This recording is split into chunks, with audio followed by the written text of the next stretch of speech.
श्री स्वामी समर्थ. स्वामी म्हणतात, जेव्हा तू म्हणतोस की हे शक्य नाही, तेव्हा तू तुझ्या कर्माचे दरवाजे स्वतःच बंद करतोस. मित्रांनो, ज्याला जग मॅनिफेस्टेशन म्हणतं त्यालाच स्वामींनी निश्चय असं म्हटलं आहे. स्वामींचा दृष्टिकोन आणि सायन्स आता आपण पाहूया. आपण जेव्हा श्री स्वामी समर्थ हा मंत्र जपतो तेव्हा आपण फक्त नाव घेत नाही, तर आपण हाय फ्रिक्वेन्सी निर्माण करत असतो. लॉ ऑफ अट्रॅक्शन सांगतं की तुमची ऊर्जा ज्या गोष्टीवर केंद्रित होते ती गोष्ट तुमच्याकडे आकर्षित होते. स्वामींनी देखील सांगितलं होतं, तुझ्या मनामध्ये जे आहे तेच तुझ्या नशिबात येईल, फक्त तुझा भाव शुद्ध हवा. चला तर मग आज एक खास कृती करून पाहूया. आज एक प्रयोग करून बघा. झोपण्यापूर्वी स्वामींसमोर उभं राहून माझं हे काम होणार की नाही असं विचारण्यापेक्षा स्वामी माझं हे काम पूर्ण केल्याबद्दल धन्यवाद असं म्हणून बघा. भीतीचं आणि शंकेचं रूपांतर कृतज्ञतेमध्ये करा आणि मग बघा चमत्कार कसा घडतो.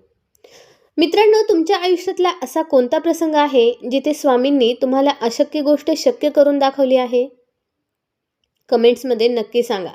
लक्षात ठेवा, ते पाठीशी आहेत, मग भीती कशाची? मित्रांनो, स्वामी समर्थ महाराजांच्या चरित्रातील एक अतिशय सुंदर प्रसंग आहे जो लॉ ऑफ अट्रॅक्शनच्या तत्वांशी जुळतो. एकदा एक गरीब माणूस स्वामींकडे आला.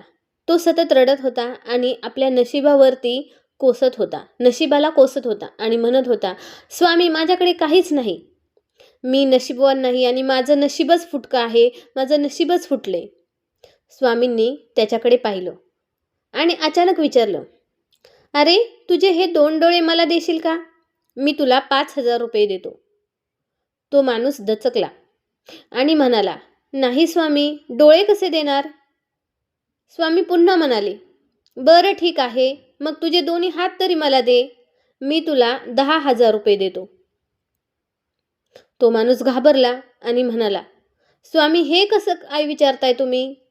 असं कसं विचारताय? हे शक्य नाही. जर शरीर नसेल तर मी जगून काय करू?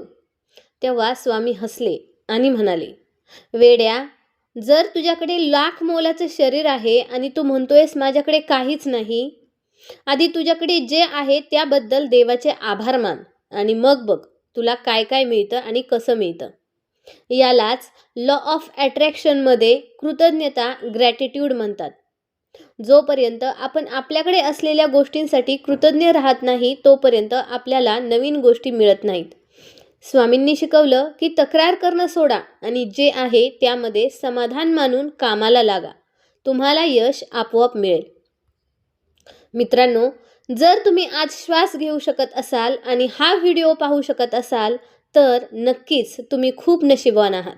म्हणून कमेंटमध्ये धन्यवाद स्वामी लिहायला विसरू नका. श्री स्वामी समर्थ.